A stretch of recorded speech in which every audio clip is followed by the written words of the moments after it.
I hope you all are fine. So, first of all, I'm really very sorry guys कि मैं videos upload नहीं कर पाई हूँ because मेरे एग्ज़ाम्स आ रहे हैं, so I have to focus on that. So I am really very sorry for that. So आज की जो हमारी वीडियो है वो है refraction at a spherical surface. आज की वीडियो का हमारा ये टॉपिक है कि refraction at a spherical surface. हमने प्लेन सरफेस पे रिफ्रैक्शन कैसे होता है ये हमने सीख लिया है. आज हम सीखेंगे refraction at a spherical surface. ठीक है, आपको पता है आपको रिफ्रैक्शन के लिए दो मीडियम चाहिए, राइट? दो मीडियम चाहिए होते हैं रिफ्रैक्शन के लिए. तो हमने क्या किया, इस टाइप से दो मीडियम ले लेते हैं. इधर हमारा रिफ्रैक्टिव इंडेक्स N2, इधर है हमारा रिफ्रैक्टिव इंडेक्स N1. कई बुक्स में आपको ये μ2 और μ1 मिलेगा. ठीक है, ओके. मान लो कि μ2 आपका μ1 से बड़ा है. ऐसे केस में μ2 आपका क्या होगा, डेंसर मीडियम, और μ1 क्या होगा, रेयरर मीडियम. तो ये आपका डेंसर मीडियम, ये आपका रेयरर मीडियम. ठीक है, समझ आया यहाँ तक? ये दो सरफेस हैं, तो इन दोनों सरफेस को सेपरेट करने वाला ये एक स्फेरिकल सरफेस है हमारे पास. ठीक है, ये स्फेरिकल सरफेस है एक हमारे पास. इसलिए हम कह रहे हैं कि हम रिफ्रैक्शन किस पे पढ़ रहे हैं, हम रिफ्रैक्शन पढ़ रहे हैं स्फेरिकल सरफेस पे. ठीक है, अब ये मैं मान लेती हूँ पॉइंट P, मिड पॉइंट. ठीक है, P है. ये इससे पास करने वाली एक्सिस जो हम जिसको हम प्रिंसिपल एक्सिस बोलेंगे. ठीक है, आया समझ में यहाँ तक? हमारे कुछ एजम्पशंस होते हैं जब हम रिफ्रैक्शन पढ़ते हैं लेंस के साथ. वो एजम्पशंस क्या होती है हमारे पास कि हम लेंस को थिन मान के चलेंगे, हम लेंस का अपर्चर बहुत स्मॉल मान के चलेंगे, हम ये मान के चलेंगे जो हमारा ऑब्जेक्ट है वो हमारा पॉइंट साइज होगा. वो ऑब्जेक्ट कैसा होगा, पॉइंट साइज होगा. आपने जो 10th क्लास में रिफ्रैक्शन पढ़ा है वो आपने एक्सटेंडेड ऑब्जेक्ट मान के चलते थे. एक्सटेंडेड मतलब इस टाइप का, ये B, इस टाइप का आपका एक्सटेंडेड ऑब्जेक्ट हम मान के चलेंगे, राइट? या हम मान के क्या चलेंगे, पॉइंट साइज मान के चलेंगे. ठीक है, यहाँ हमने माना ये आपका पॉइंट साइज ऑब्जेक्ट है जिसको मैं O कह देती हूँ. ठीक है, ओके.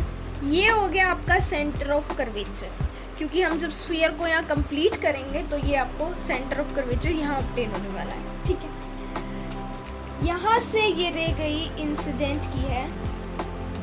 आपको पता है जो स्फीयर का जो नॉर्मल होता है वो ऑलवेज सेंटर ऑफ कर्वेचर से पास होता है, राइट? ठीक है, तो ये ऐसा पास होगा. ये हो गया आपके पास angle of incidence. Light ray कहाँ जा रही है, रेयर से डेंसर मीडियम में जा रही है. ठीक है, तो टुवार्ड्स ना नॉर्मल बेंड हो जाएगी, यहाँ चली जाएगी. आपको पता है इमेज बनाने के लिए आपको दो रे चाहिए. ठीक है, एक ये यहाँ से निकालेंगे. ये लाइट रे कहाँ से पास हो रही है, होल से, और आपको पता है नॉर्मल इंसिडेंस होगा. तो नॉर्मल में कोई रिफ्लेक्शन होता ही नहीं है. नॉर्मल इंसिडेंस के केस में नो रिफ्लेक्शन. ठीक है, लाइट रे सीधी निकल जाएगी और दो लाइट रे जहाँ मिलती है वो आप क्या बनती है, इमेज बनती है. तो वहाँ आपकी इमेज बन जाएगी, आएगी. ठीक है, आगे मेरी बात समझ में? इसके बाद हम क्या करेंगे, अब यहाँ डायग्राम हमारा कंप्लीट हुआ है. ठीक है, इस पॉइंट को हम N का नाम दे देते हैं. यहाँ से डालेंगे एक परपेंडिकुलर, ये मैंने डाल दिया एक परपेंडिकुलर, ये हम M कर देते हैं. ठीक है, ये M और ये N. 3 एंगल मानेंगे हम, अल्फा, बीटा और गामा. ठीक है, जो अल्फा है आपका वो हम मानेंगे ऑब्जेक्ट के साथ, जो आपकी प्रिंसिपल एक्सिस पे ऑब्जेक्ट है. ये मानेंगे हम ऑब्जेक्ट के साथ, ये मानेंगे हम इमेज के साथ, ये मानेंगे सेंटर ऑफ कर्वेचर के साथ. ठीक है, अल्फा इमेज के साथ बीटा, जहाँ आपके पास क्या आएगा, गामा है. ठीक है, 3 हमने एंगल मानने हैं. ऑब्जेक्ट टू पोल के बीच का डिस्टेंस यू बोलते हैं, आपको पता है। पी और सी के डिस्टेंस को आर बोलते हैं, आपको पता है। पी और आई के डिस्टेंस को वी बोलते हैं, आपको पता है, ठीक है। आया समझ में। यू आपका होता है distance from object from pole, v होता है इमेज फ्रॉम पोल, आर होता है रेडियस ऑफ कर्वेचर, ठीक है। आपको पता है इन 3 चीज़ों के बारे में, ठीक है। हो गया हमारे पास। अब मेरी बात ध्यान से सुनना, हम ट्रायंगल कौन सी उठाएंगे? हम ट्रायंगल उठाएंगे NOC, ये ट्रायंगल उठाएंगे NOC। इसमें आपको दिख रहा है ये हमारा एक्सटर्नल एंगल है, यहाँ पे ये वाली ट्रायंगल है आपकी NOC। इस ट्रायंगल में ये एंगल क्या है? आपका एक्सटर्नल एंगल है। ये क्या है? Internal opposite angle. आपको पता है एक्सटर्नल एंगल किसके इक्वल होता है? सम ऑफ इंटरनल अपोजिट एंगल के, ठीक है। तो ट्रायंगल NOC में हम लिख सकते हैं I = alpha plus gamma. I किसके इक्वल हो गया? अल्फा प्लस गामा, ठीक है। एक ट्रायंगल उठाएंगे हम ये वाली NIC, ये वाली NIC, ठीक है। NIC में ट्रायंगल आपको दिख रहा है कि एक्सटर्नल एंगल क्या है? ये गामा, गामा आपका एक्सटर्नल एंगल है, ये आपका R होगा, ठीक है। क्योंकि ये हमारे पास नॉर्मल था, तो ये हमारी यहाँ रिफ्रैक्टेड रे थी, तो ये एंगल ऑफ इंसिडेंस, ये एंगल ऑफ रिफ्रैक्शन होगा, ठीक है। इस ट्रायंगल के लिए ये जो है एक्सटर्नल एंगल है और ये दोनों इंटरनल एंगल है, ठीक है। तो ट्रायंगल NIC के लिए क्या लिख सकते हैं?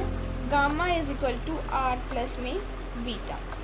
ये इक्वेशन नंबर 2, इक्वेशन नंबर 1, ठीक है। हमने एक कंसेप्ट लगा दिया यहाँ पे। यहाँ हमारा R कितना आ जाएगा? गामा माइनस बीटा, सॉरी ये आपका R है। अब मेरी बात ध्यान से सुनो, ये हमने जो बात मानी है वो हमारी अजम्पशंस क्या थी? थिन है, स्मॉल साइज अपर्चर है और पॉइंट साइज ऑब्जेक्ट है ना।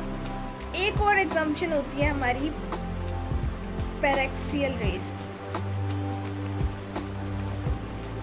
यहाँ हम जो भी रे लेके चलेंगे वो हम पैरेक्सियल लेके चलेंगे, ठीक है। पैरेक्सियल रेज वो रेज होती हैं जो प्रिंसिपल एक्सिस के नज़दीक लाई करती हैं, ठीक है। और जो दूर रे लाई करती हैं उनको बोलते हैं मार्जिनल रेज।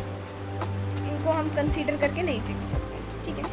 क्योंकि अब देखो इनका अपर्चर इतना छोटा होता है कि हम M को हम P से रिप्लेस कर सकते हैं, ठीक है। इसका अपर्चर बहुत स्मॉल है तो हम M को P से रिप्लेस कर सकते हैं, ठीक है। आया समझ में? यहाँ पर मैंने बोला पैरेक्सियल रेज प्रिंसिपल एक्सिस के नज़दीक लाई करती हैं, और जब ये प्रिंसिपल एक्सिस के नज़दीक लाई करेंगे तो आपके angle I, angle R, angle alpha, angle beta, angle gamma, ये सारे एंगल्स क्या हो जाएंगे? बहुत ही ज़्यादा स्मॉल हो जाएंगे, ठीक है। और आपको पता है कि मैंने मैक्लूरिन सीरीज बताई थी आपको, TIR जब मैंने एक्सप्लेन किया था, उसके अंदर मैंने क्या बोला था? जब आपके अल्फा, बीटा, गामा एंगल्स छोटे हो जाते हैं तो अल्फा को हम रिप्लेस कर सकते हैं टेंजेंट अल्फा से। टेंजेंट अल्फा से हम रिप्लेस कर सकते हैं, ठीक है। बीटा को रिप्लेस कर सकते हैं टेंजेंट बीटा से, और गामा को रिप्लेस कर सकते हैं टेंजेंट गामा से। अब हमें टेंजेंट अल्फा निकालना है। इस ट्रायंगल के अंदर देखिए टेंजेंट अल्फा कैसे निकलेगा?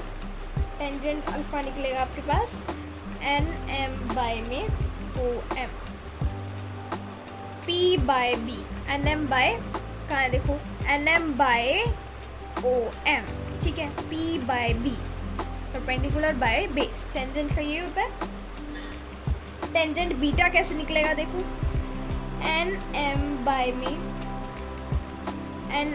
में MI, एन एम बाय में एम आई, परपेंडिकुलर बाय में बेस। ये निकल जाएगा आपका यहाँ से टेंजेंट बीटा, और tangent alpha N M by में एम ओ एम, ठीक है, परपेंडिकुलर बाय में बेस, ठीक है। अब देखो, अब टेंजेंट गामा कैसे निकलेगा? गामा निकलेगा N M by M C. कैसे देखो? N M by M C, ठीक है। अभी मैंने आपको बताया कि एम वो पी के बिल्कुल नजदीक लाई करेगा, तो जहां आपको एम दिख रहा है वहां पी से रिप्लेस कर दो, ठीक है। ये बन जाएगा N M by O P, N M by P I, N M by में पी सी, ठीक है। ऐसे कर दो इसको, ठीक है। ऊपर भी एम दिख रहा है, इसको अभी आप रिप्लेस कर सकते हो, लेकिन आगे जाके क्या हो जाएगा? कट हो जाएगा, ठीक है। वो हम रिजल्ट में अपने आप ही कैंसिल आउट हो जाएगा, ठीक है। यहाँ तक बात में समझ में आई है, ठीक है। आगे देखो, आगे हम लगाएंगे स्नेल्स लॉ, ठीक है। लाइट रे यहाँ से यहाँ गई है, तो μ2 बाय μ1, जहाँ जाती है वो ऊपर, जहाँ से जाती है वो नीचे। Sine i by sine r, rays आपकी पेरेक्सियल है, तो साइन आई को हम क्या लिख सकते हैं? आई लिख सकते हैं। साइन आर को हम क्या लिख सकते हैं? आर लिख सकते हैं। तो μ2 बाय μ1 इजिकल टू में आई बाय आर, क्रॉस मल्टीप्लाई करेंगे, μ2 आर इजिकल टू में μ1 आई, ठीक है। आर की वैल्यू कितनी है भाई? आर की वैल्यू यहाँ पे है गामा माइनस बीटा,